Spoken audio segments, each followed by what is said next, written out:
که چیرې طالبان غواړي چې په افغانستان کې سوله راشي، امریکایان ستړي شوي دي، دا یې وخت دی.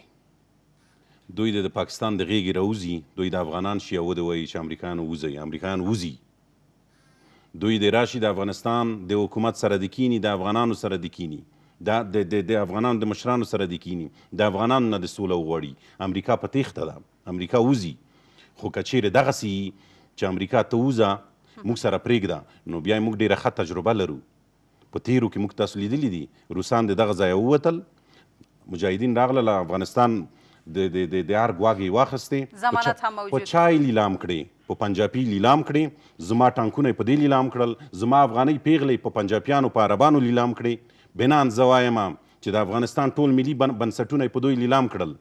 دغه کار بیا موږ نه کوو. دلته باید تضمین موجودي.